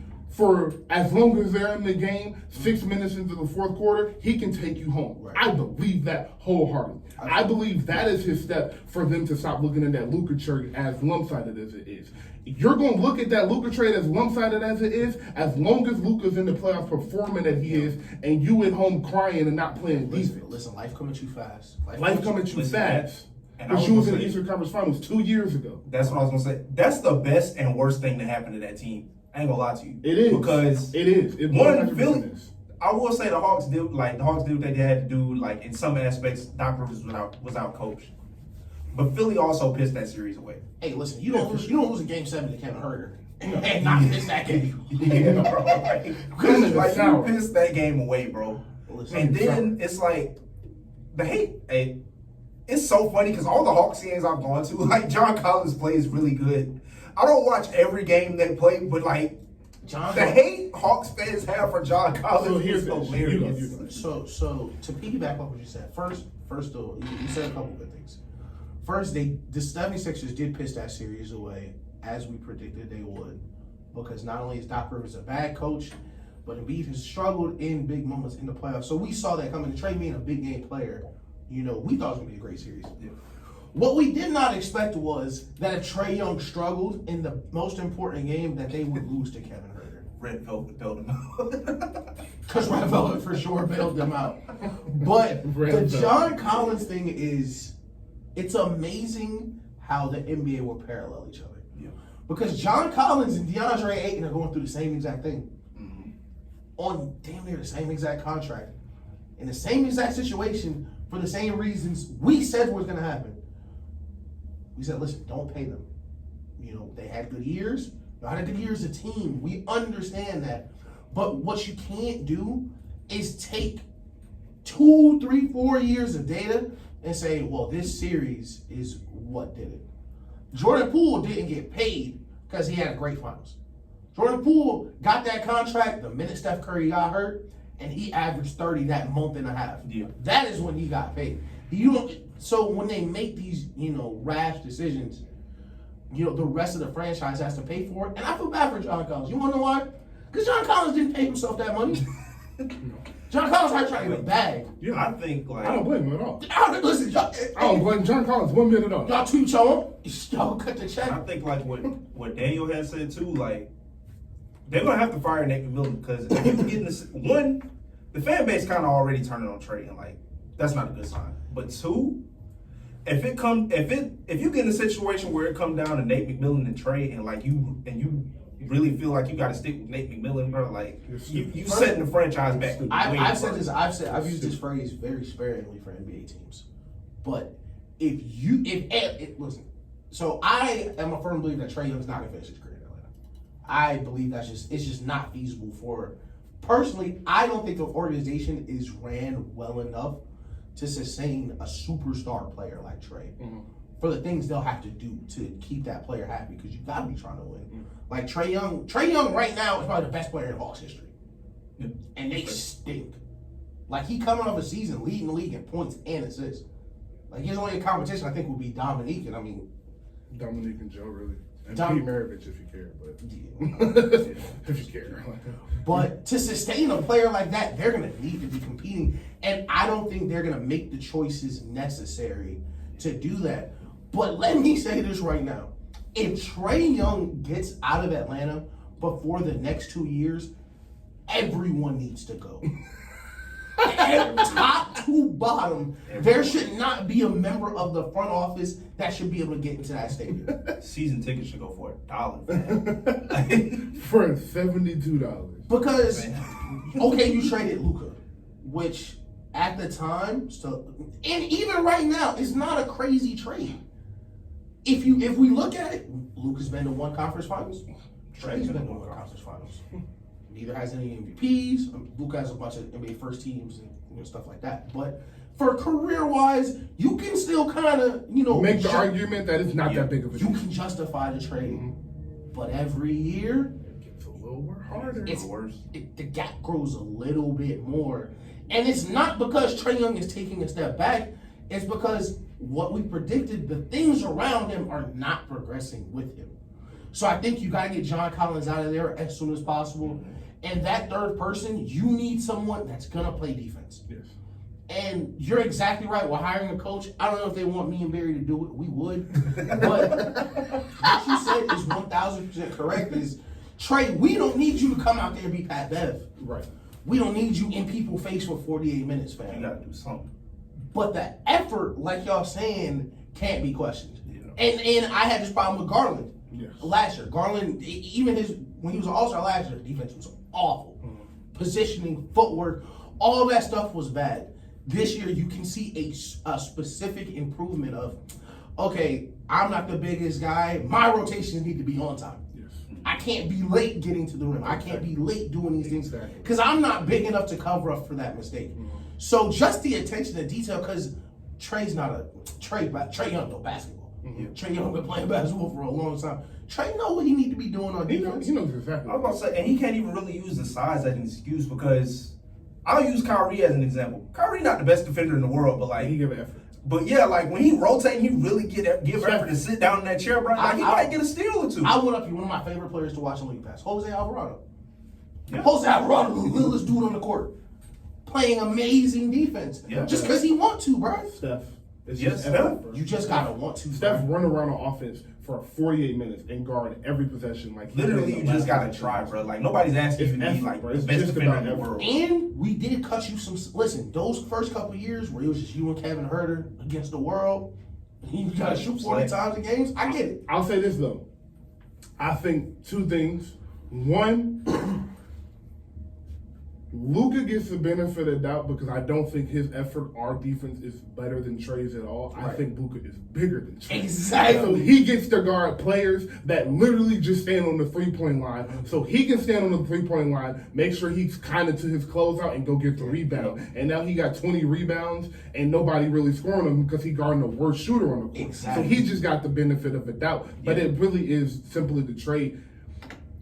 It's simple to trade, kind of Luka, and I think some of these other players, bro, they don't want to work for real. Yeah. They want to work. They want to be really good, but they don't want to be great. They don't want to get to that pinnacle and the peak that Steph brought. The ones got to.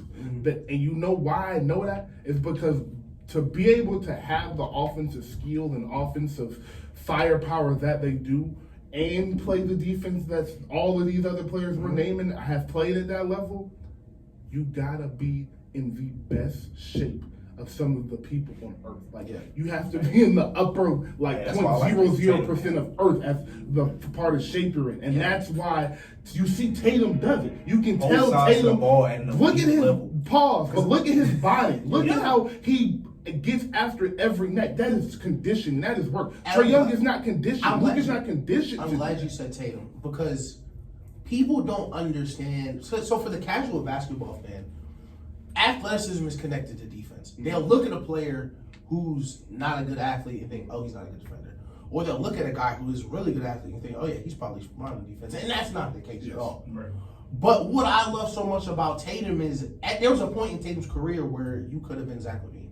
Yes. If Tatum wanted to wake up, score 28, relax on defense, he could. But he wanted to be great.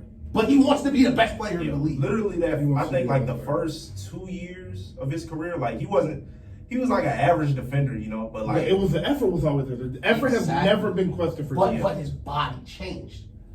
His body changed. He got stronger, and one year, I think he got taller too. He definitely got taller. They say he like that year after the bubble. They say he grew like an inch or two. No, he definitely got taller.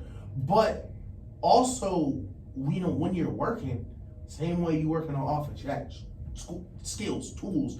You're recognizing things different because you literally just don't know what you don't know. Yes. You didn't know before that, this jumper was open because this pick was set at this very specific angle and we went at this time. The same way you don't know, he was going this way because his foot did this and this is the play. So the attention to detail that you have on defense, you don't lose that. You keep gaining every time. So you'll see players like Kobe, like Tatum now, where they can lock in on one player, like in the Nets series. These are the things we have to do. Yes. And they can execute that perfectly. Yes. But against other teams that don't play defense for real, like that, we don't play defense playoffs, like the Bulls and teams like that. The Nuggets, we're happy to be here. And when the time comes, we'll play defense. No, you won't. Because you don't know how. Yeah. It's not a process that starts in the playoffs. So, and you know what, I actually want to transition this to my biggest disappointment this year, the Timberwolves. Where I haven't seen any of that improvement. I didn't have any expectations for that. I thought they would be. I thought they gave up way too much for Rudy Gobert, number one. Two, I didn't understand the vision. At first, I thought I understood the vision because Cat's like a stretch 4 or 5, so Cat's Rudy will patrol the paint. But when I see him on the floor and I see the pick and roll, I'm like, who thought this was a good idea? What was the goal? It's very. So I've never been more disappointed in a player than I am in D'Angelo Russell. And it's not just because of how bad he's playing. The stuff he is saying, I don't know D'Lo as a person. I would never, try to disrespect somebody I don't know. But he sound like a loser, dude. Is he from California? He might be.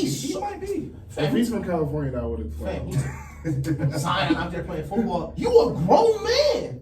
You Zion height. What are you talking about? He playing football. Get rid of him. What? He playing football out there. What? Man. That's the NBA. What do you think the people who guarded Shaq thought when they saw him? When they saw D'Lo complain that Zion too physical. Are you thinking that Shaq threw under a rim thought, bro? Not only did you say he was playing football, it was like you said it as if damn, there's just nothing we can do about it. We just lost because of that. You little. That's what I'm saying. I have never seen so much quit in somebody like this team. The Timberwolves for real quit. It be over. And we talked about the belief in people. We talked about we talked about it in the NFL a lot, like Joe Burrow. I can put on a Timberwolves game and I know they don't believe they're good. I can see they think they stink. Yeah. And that's the worst part because when you look at the players on the team, they should at least be a playoff team. So this is I really be at a point and I be watching TV and, you know, it's like, damn, why don't they talk about every team? And it's just, and NBA Today does a good job of it. And NFL Live, if you get a chance to have the day when you can watch NFL Live, Dan Orlovsky and Ryan Clark are phenomenal. Oh, super. And they touch on most teams. So I always wonder in the NBA, like, why don't they touch on the bad teams? And why don't they touch on the teams that like could be good and talk about that? And I realize, other than ratings and blah blah blah and all that, but just you don't deserve to be talked about. Like, you don't want to be great, and I see that. So what I'm talking about you for? Exactly. Like I see y'all. I can watch that product on TV, just like you said. I can watch that product on TV and see y'all not practicing. Y'all don't care about this for real. Because y'all got the talent to be really good. Yeah. Y'all got. I would argue y'all have a top 7 roster in the West. Oh, yeah. I would argue if you guys were coached right, Ant-Man could potentially be a top 7 or 8 player in the West this year. Yeah. If y'all put him in the right positions to succeed with his ability. Mm-hmm. But it looked like y'all just in practices in La La Land, just playing 5-on-5. Like y'all, hey, watch this. Just watch this and let's come run this pick and roll. Right. Rudy Gobert, terrible defender. Can't do nothing but defend, and he's not even really a good defender. He's just big. He's terrible on offense, so you can ice him out on offense. And like you said, on the NBA defenses, we can kind of push you to who we want you to get the ball to. Yep. We can push you to get the ball to him. He can't do nothing with it. Cat. I can't say what I want to say about you on air. And this has nothing to do with you. I love you, West Side till we die, twin. Yeah. And D'Angelo Russell. He really get to go home to Jordan Lewis every night, bro. D'Angelo Russell, like D'Angelo Russell, bro, like you got to get him out of there. They got to blow Minnesota up. And it sounds crazy because they just did that shit for Rudy Gobert, but they got to blow Minnesota up because I don't want to talk about them no more. I think the only thing you can keep is like you have to keep Rudy. They're in a situation like the Broncos and Russell Wilson. You got to keep Rudy Gobert because you gave up so much. Listen, so you got to make it work with him. So now Rudy Gobert and Ant-Man, you're 1 and 2. I was about to say, that's what you got to keep. Good luck. Listen, Rudy basically in Utah again. Because that worked in Utah. Fellas, weeks ago, I was crazy. Right? I said Karl Anthony Towns and D'Lo for trade. Oh, I said no for Atlanta. No. For the sake of Atlanta. I agree. Listen, right now, Atlanta's not going to pick up that phone. No. You can't trade right now. Yeah. Listen, Minnesota, you guys hang on for a little bit. Get closer to that All-Star break. Atlanta's not in the play-in this year. That off-season roll around. You guys stay by the phone. Because I don't think Ant-Man and Rudy Gobert can do it. But it's just something in the universe. I think Gobert was supposed to play with Trae Young. And I think Trae Young is the perfect player to make Gobert not be trash. And vice versa. Trae, you don't want to play defense? Cool. Gobert, you got to play defense. And 2 people. Exactly. Gobert, you don't want to score? All right, Trae, you got to score for 2 people. And I think it could work. But unless they get a coach that's going to make effort not optional. Mm-hmm. Execution not optional. Mm-hmm. They're never going to win anything because there's no leaders on the team. Cat's not going to be your OG on the team. Mm-hmm. Cat is not going to be the veteran leadership to right the ship. And Ant-Man is not listening to nothing Cat's saying. Leave me alone. You think Ant listen to Gobert? Listen, we said Ant from the West Side. I saw that Instagram story. Ant, I know what he calling Gobert. I know what he's going. Hey, listen. Next to the Wolves, though, like the Bulls have also been really disappointing to me. They're playing better now. Yeah, but they were really bad. They were awful. And it just felt like they had like one of the best off seasons I've ever seen. Like without attaining a superstar player necessarily, like just getting the right people in the room and like. And Lonzo being hurt really affects their identity. Yeah, definitely. And I hope Lonzo gets healthy. I don't know what's up with his knee. His knee has bad. He has a bunch of stuff going on his leg. But dude, like their identity was Alex Caruso and Lonzo are gonna smother you, and DeMar and Zach are gonna score. Mm-hmm. But without that defensive identity, they're kind of just out there. And now you're asking Zach LaVine to be your number 2 defender, and he's not that. Yeah. And listen, the shock on my face that Donovan Mitchell put 70 on Alex Caruso and the Bulls. I was like, man, Alex Caruso got to be pissed. Because I know he's the only person playing the defense. Roby said something I was thinking about the other night. He said, KD would have hit 30 and like they would have sent 2 bodies at him. Right? Like, they just let Donovan Mitchell They keep let him do going. whatever he wants. Bro. It's crazy. Listen, I'm glad you brought up this. We haven't talked about the Nets yet somehow. Man. Oh, real quick before we get into the next, I just wanted to mention. I had to say this because you said I don't get why people are mad at John Collins because like when I watch him, he plays He good. plays great every time I go. I want you to know John Collins is on a 5-year, $125 million. He is averaging 13 points on 49% shooting and 8 rebounds. Bro, That is why people are mad. Bro, I kid you not. just Every had to say time that. I've gone to a Hawks game in the past year, he's had 20 and 10. And I just look at him like, yo, like, I have seen some John Collins tweets that I have never seen about anybody. Like some real angry tweets, some disturbing tweets almost. Oh man. But I saw somebody, no exaggeration, saying, I do the time right now. I confess to it. Like, what? He said, bro, I beat my family. it's been all bad since he tried to jump off that plane, Oh. bro. That's what it is. okay, but to Brooklyn. That is the. Nothing was more embarrassing than John Collins trying to jump over that damn plane. With Atlanta across his chest. Oh my God, he had the goggles on, G. Listen, don't piss me. All right. He had the goggles on. All right. Let's get to the Nets, bro. So back to He put on a Herschel Walker helmet, dog. He had a good leather. He put on a Herschel Walker helmet, dog. Oh my Hey. God, bro. I love the fact that Herschel Walker just back to being a punchline. The idea of him being a politician was really scary for me. But now he's just back to being stupid. So Oh my God, bro. So back to Hayden. I wanted to say this really specifically. I said this earlier in the Mad Chat. Steve Nash is 1,000% proof that if you're white and nice, some things just might happen for you. Just might. Because he really had people thinking they weren't a playoff team, bro. You know, you just might get 2 MVPs. You just might get a chance to coach Kevin Durant, possibly the best player in the world, Kyrie Irving, possibly the best second option in the world, with no experience. And if you do a bad job the first year, it's okay. You know, We'll give you a second we'll give here. you one more. Okay, do you want you fired? Nah, we'll hang around. Because you know what? The media does not apologize to people. And we weren't one of those people who did this.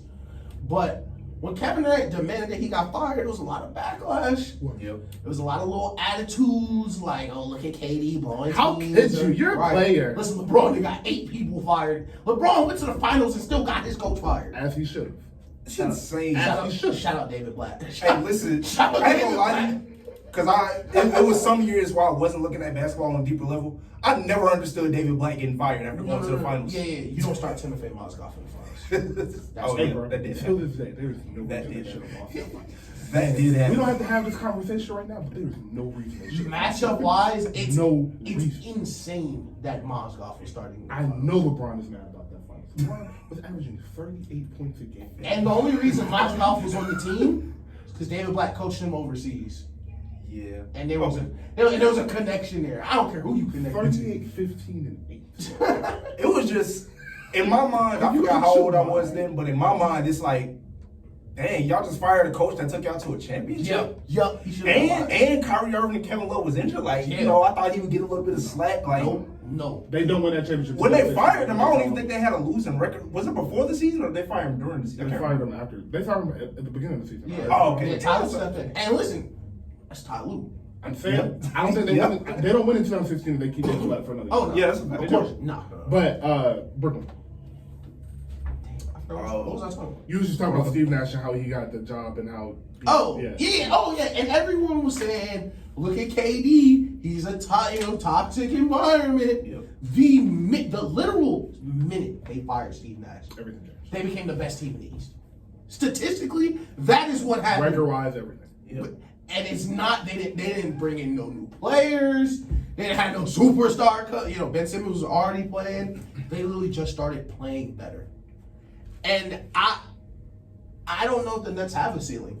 The narrative they tried to paint around the Nets is crazy because first it was they're not a good team. Yep. Steve Nash got fired, and they went on a little bit of a hot streak, and they said, "Wow," because Kyrie suspended that time. Wow, the Nets are so much better without Kyrie. Nah, that was a crazy time. The Nets won 3 games without Kyrie, and they was like, I think they're better.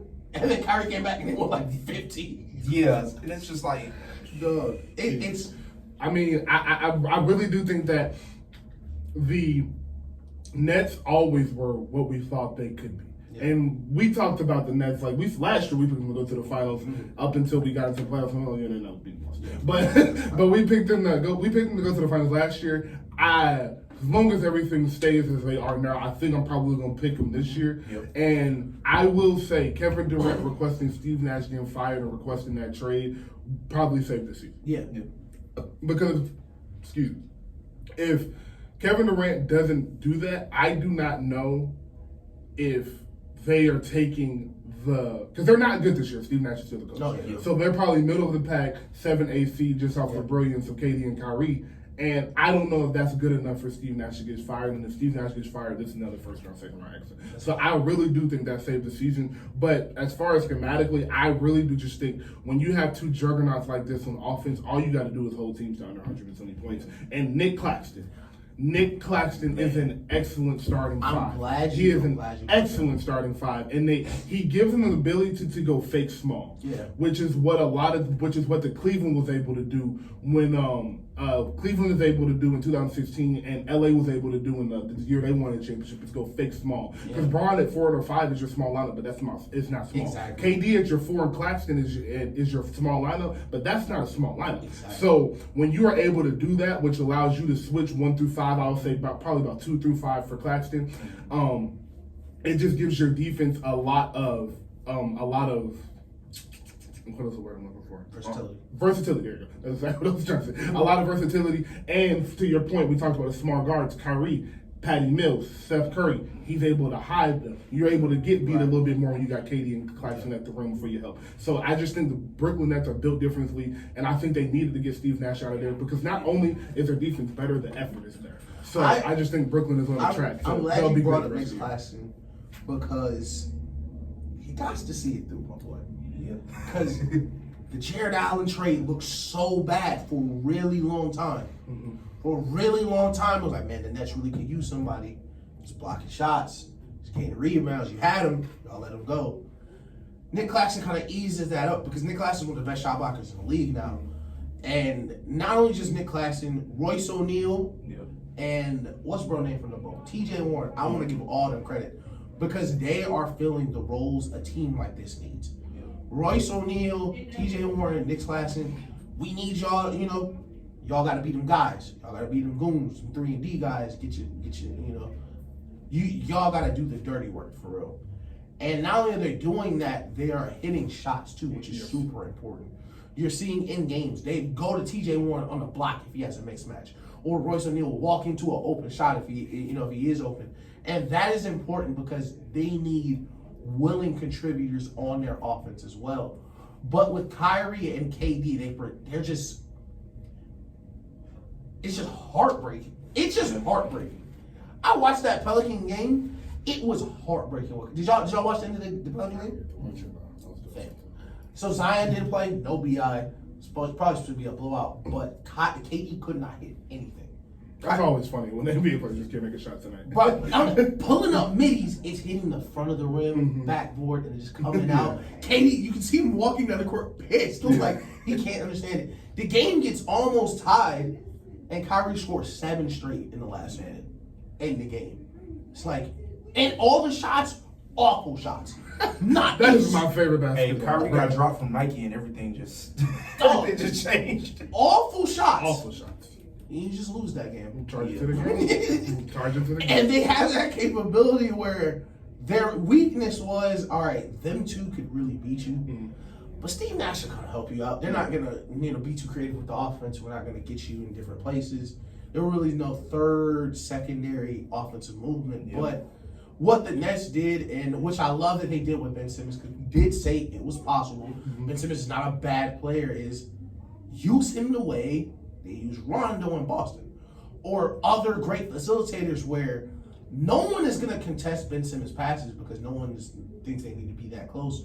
So he's literally standing at the top of the key, picking apart defenses with Kevin Durant and Kyrie Irving coming off the screens. And what that unlocks is something we always talk about, is the easy points the points that KD don't got to take 2 dribbles and take a fadeaway over 2 people. Kyrie don't got to do that. KD is getting 6-8 points off backdoor cuts again. Yes, it is beautiful. And he's getting gravy again. So their whole offense is just, all right, we're going to make these crazy shots. But now the in-between part that we talked about was, all right, but KD, we're still going to get you these little quickies. Exactly. Where you just come backdoor off the screen. You're 7 feet. No one is contesting the pass. So Ben Simmons can just look at you and be like, I can throw the oop here. I got the pocket pass. I'm 6'10", so I can literally just throw it head to head to you. It's so many different options that now teams have to guard them differently. Like when we saw Boston, where we're just going to switch everything, play super aggressive. With the way they're backdoor cutting and the way their offense is now, they present a different situation than we're just trying to get KD to the elbow. It's just amazing what competent coaching does. Oh. And that interview that KD did with Chris Haynes, like it just showed you everything. Like I remember I read in there, he was like, he was in practice telling him like, yo, I want to go for shell drills, I want to do it for this. And like Steve Nash was just like, no. Like, you don't see why he wanted you fired? And I will KD a good guy. I will say, to piggyback off, you said this roster. So one thing, I'm going to say 2 things about the roster. One, I think they should think about doing something silly, but I think it might benefit them when they see Cleveland, Philly, and Milwaukee. Go sign Dwight Howard, our boogie cousin. Damn, hey, I love Just to give you 4 fouls. So you can wear down, like, hug Giannis, squeeze that nigga tight, right? Pause, but like, squeeze him, drain his energy. Just 3-4 times during the game, knock him on his ass. Embiid already a little mentally don't know if he's a little soft mentally.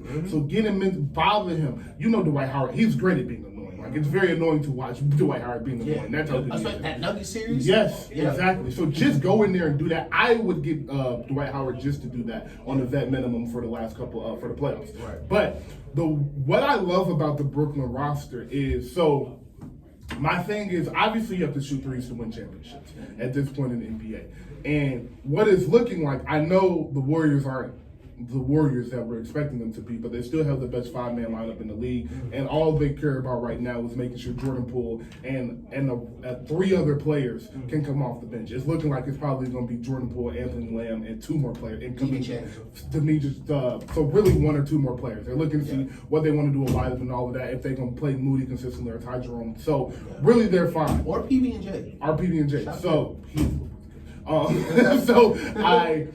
Baldwin Jr. for the non-Warriors fans. When you kind of are looking at the peak and you are looking at the top, because you're building to beat the champions. So you're now building again to beat the Warriors and to prevent a run. Because if you're looking at NBA, you're like, oh, this might be possible again if they can get another piece in there too. So this year they can get to the finals. If you don't see the Warriors in the finals, you're looking at probably seeing the Nuggets. And I would probably say the second team after that, the third team after that would probably be Memphis and maybe LA if they get lucky. Either one of the LA. I don't think it's looking. Lakers still there. Bro, I don't think it's gonna happen just because of injury. But quiet is kept. You might have to see them. But besides the Lakers, you have to have 3-point shooting, and if you're playing the Warriors, you have to shoot the greatest shooting backcourt ever in history of life. So what they did was, all right, we got these elite scorers. And we know these elite scorers are going to be able to create open opportunities for our shooters. But what we have seen throughout the playoffs these past few years is Houston. Sometimes their shooters just don't make the shots. Denver. Sometimes their shooters just don't make the shots. Memphis. We can go down the list, and there's one more team I was thinking of, but whatever. Dallas. That's what it was. Sometimes their shooters just don't make the shots. So what are we going to do? We're going to go get 6 shooters to pull off the bench, and 3 of them are 3-and-D players. Joe Harris, T.J. Warren, Royce O'Neal. Shooters. T.J. Warren is more of a scorer than a shooter, but he can shoot. But he's also a 3-and-D player. Patty Mills, Seth Curry. Another 2 shooters. Watanabe too. And I was about to say, and then they found the gem in Watanabe. So that is 7 shooters on your roster. I haven't even mentioned Kyrie and KD's shooting ability. That's just 7 strictly 3-point shooters that play defense on your roster, so you can compete with anybody. Now that's exactly why I said go get Dwight Howard, because he can bother the bigs you need to bother. Because I do think you'll be able to score the ball easier than anybody else, but you do need a big to bother Giannis in the beat, because I think that's your only slight weakness. In the East, especially, I think they'll have experience advantage over everybody they play. Yep. 100%. I mean, everybody except, even Boston. Well, probably not Boston. Because Boston's core has been together through literally every step of the playoffs, I don't think they'll have a huge experience factor over them. But, like, the Cavs, 76ers, even the Bucks, who's only been to one finals, like, KD, Kyrie, been there, done that. Like, this is nothing new. Jack Vaughn's been in the NBA 20-something years. Like, nothing new. Patty Mills, Spurs, yeah, like nothing new. These players are used to those moments. So I think they'll be a really hard out. But I'm glad you brought up the Lakers because we almost are at the end. But I did want to mention the Lakers and the Warriors. So both of them lost their Warriors easily their best player. Lakers possibly their best player, Anthony Davis. And when Steph went down, I don't know if I texted you or the group chat, but I was like is this might be it. This might be it. But we've seen the opposite for both teams. The Lakers have been playing great without AD, despite him carrying them before on defense. And the Warriors have played great without Steph, but Clay's just Clay again. Jordan Poole slowing down. Still got a turnover problem, but it's Jordan Poole. Yeah, it's just certain turnovers. I'm not going to back. The behind the back, oh my. Listen, he tried to go to 2K13 behind the back. Nasty, bro. Boy, he's a funny. I love watching him. He's a crazy That's the future of that franchise. But for the rest of the West, it's a little unsettling to see the Lakers and the Warriors hanging around because, regular season cool, the jokes are cool. You got to play 7 games against Braun and AD's back. AD go play this week. You don't want to be that team. I've been telling you. Me and my pops were talking about this the other day, bro. Everybody know you don't want to see the Warriors. They just won a championship. We know it's everybody in the NBA. That's why the sports, like the big talking heads, other than Nick Wright, have not said nothing bad about the Warriors because you know what's up. Because it just happened. It just happens. Yeah, it just happens. So we don't. We just made the video. We just know what's up. Yeah. But the Lakers, look, bro. Y'all, I don't think people understand how a playoff series really works to where it don't really matter who got the best roster or the best team. It's all about the matchup. Yep. And don't nobody present a matchup problem like LeBron James and Anthony Davis. Yeah. If LeBron James is going to have this motor that he has right now in April, now let's be honest, y'all. LeBron James been beating up on some real bad teams. That's a fact. It's year 20, so Shut it's impressive. Listen, I don't want to cut you off. I gotta start going off more Hawks games. You be coming here and just treating y'all. Treating y'all. My brother was courtside at that game. Shout out to him. I don't know what got into him, but that was crazy. He was like right next to Lakers bench. Like, I got video. I'll show y'all after this. But So he's beating up on bad teams, but I don't care because it's 40s. It's not no 28 on 30% shooting. It's 40 balls on 60% shooting. So if that's 29 and 29-30 against the Nuggets on 50% shooting, 49% shooting, we living with that. Especially if AD gonna come back healthy and give you 28 and 14 every night like he was with the defense he's providing. So I will say this: I don't know if there is a team that will beat the Lakers in the playoff series that is not named the Golden State Warriors. Listen, I'm dead serious. Hey, I'm not in a position to make any picks. We're super far off. I said I don't know. We're a long way away, so I gotta see. But right now, man, if you had to ask me, and I didn't mention Russell Westbrook, healthy Lakers team, including how Thomas Bryant's playing lately, including how the rest of the roster is playing within themselves. Shout out Lonnie Walker. Shout out the players that are finding their roles. Shout out Westbrook. 1,000,000% shout out Westbrook. 29-15 last night. 23-15, I think. Listen. 23-15, I think. Yeah. Really a hard hat type of guy. Y'all were booing me. Y'all want me to come off the bench. And I did it, and I brought it. And I'm hooping. Shout out to Russ, man. But like you said, matchup wise, I don't know if there's a single team that I would look at and say I would be confident against them. The Grizzlies. I don't think Ja wants to play a series with AD and LeBron sitting under the rim the whole time. They don't have the perimeter. Who taking Bron? Desmond Bain? Who's taking Bron for these 7 games? The Nuggets? The Nuggets? Okay. I mean, the Pels, you got a great chance, but like LeBron's been playing 20 years. LeBron has been to Zion is 20. NBA Finals. LeBron's been playing almost as long as Zion's been a person. So the experience matchup is going to go to the Lakers. Yep. We don't know what's going on with B.I.'s health. I don't, the Nuggets, the Mavs. Luka, you gonna outdo LeBron? No. And even if I think Luka can, you gonna outdo LeBron and The AD? rest of them? Yeah, okay. Oh, they gonna hit 2 shots? Game 6. Game 6, Dorian Finney-Smith's gonna hit that corner. LeBron closing out. Yeah. Even if Luka does outdo Bron, Christian Wood not outdoing it. Yeah. Listen, game on the line, they send that trap at Luka in I can't remember what call it, in the crypt. Crowd going wild, the ball in there heading to you. You making that shot? In the crypt. You making that shot, Christian Wood? In the crypt. Boy, you doing stupid. In the crypt.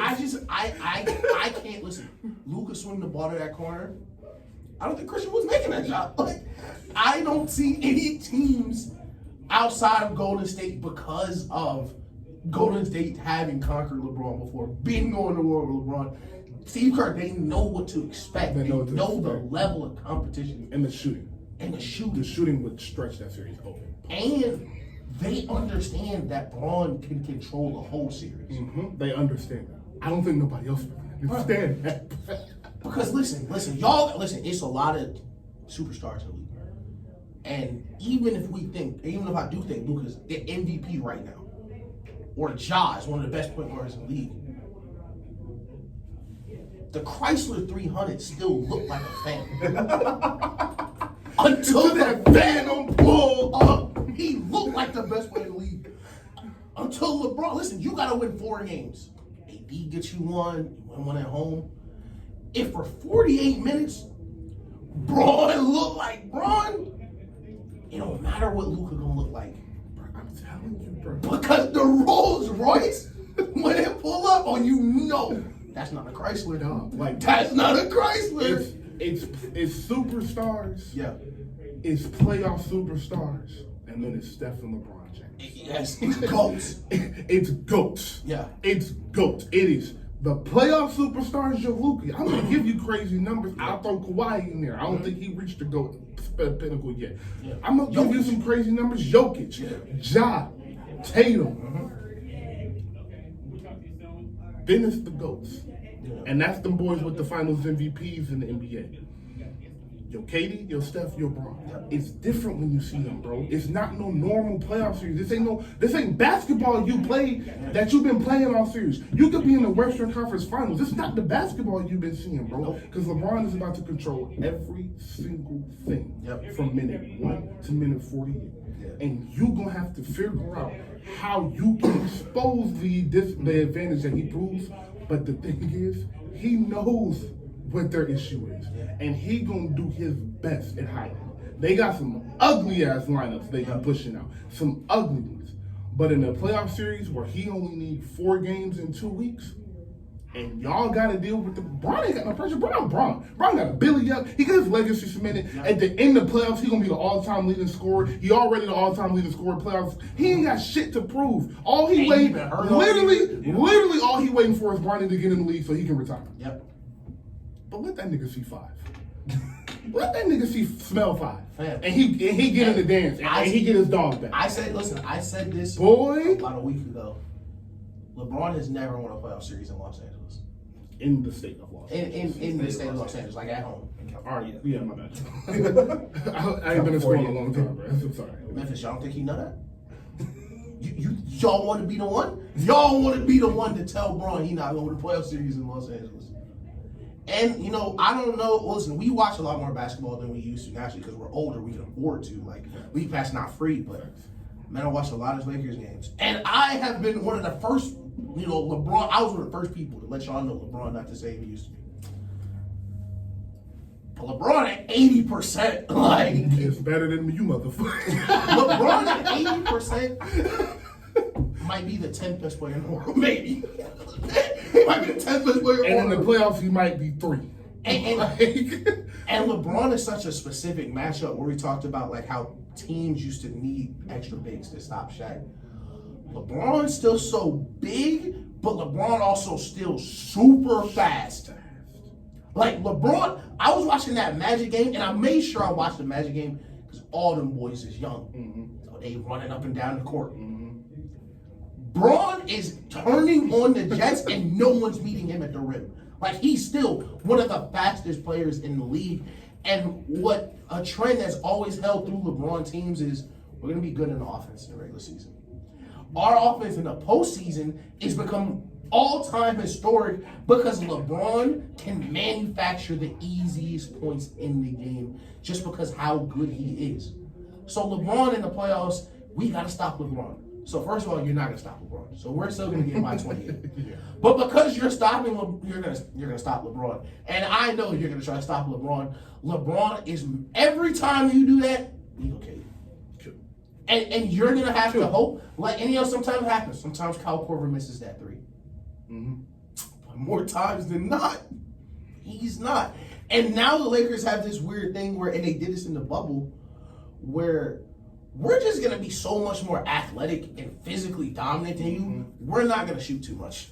Because we're just gonna attack the rim. And with players like Lonnie Walker, AD, LeBron, and shout out AD, you hurt, so we can talk about this. He stopped shooting. He did. Someone told him, yo, stop. Listen. And he just I don't mind him taking 4 mid-range jumpers a game. I don't mind that. Exactly. That shouldn't be no more than that. Like, this year is the most paint I've dominant, been not dominant loving overall, but just paint dominant Yeah. that I've ever seen him. I was really sad when he got hurt because Yeah. I had been loving what I was seeing from him.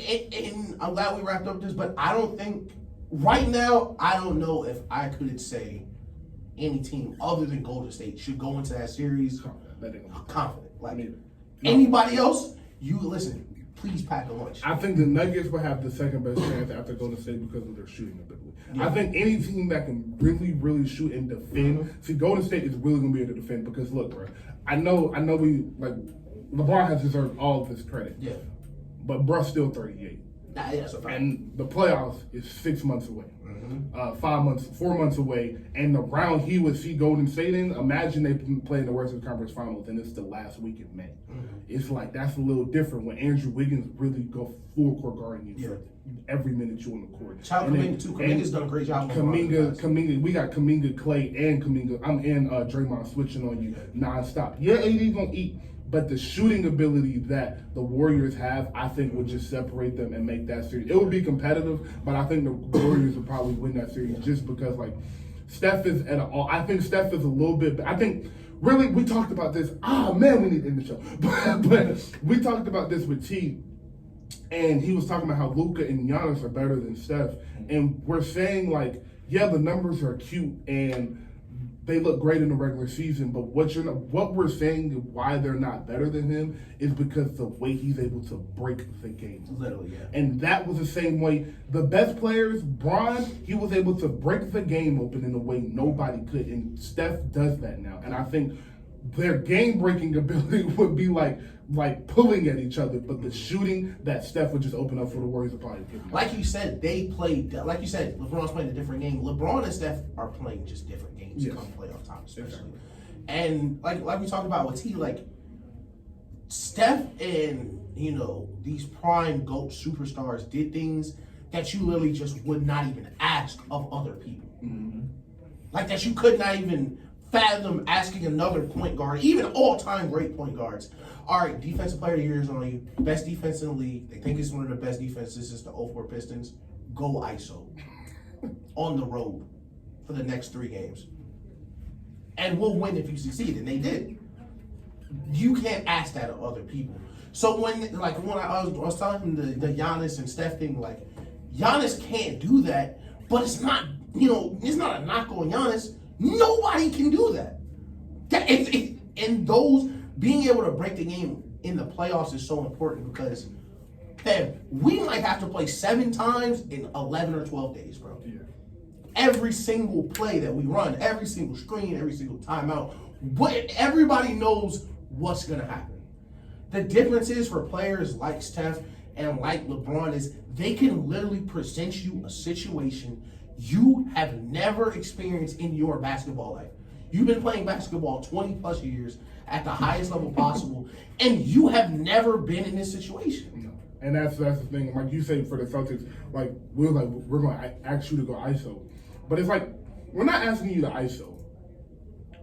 We're asking you to we're not asking you to ISO. We're not only are we asking you to ISO, we're asking you to hit some of the toughest 3-pointers a human can possibly take. We're asking you to come off the screen full speed and go into your shot because this is the only time you can shoot it. But we absolutely need you to make this shot. I need you to come off the screen with a 6'10" power forward in your face and let this go. And then I need you to make this shot. And he did it. It's the same thing with Bron. Like Bron, I know that's Tim down there. I know that's Tony Parker. I know what's over there, but I need you to be LeBron. Damn, listen. I know that's KD. I know that's Steph. I know they won 73 games. Yeah. But for these 3 games, I need you to go do some shit nobody else. I was watching the Heat highlights on how the Heat old defensive rotation used to work. Man, that shit was beautiful. And if you really want to look at how physically gifted LeBron really is, they invented a rotation for LeBron that no team since has used because they physically are not fast enough.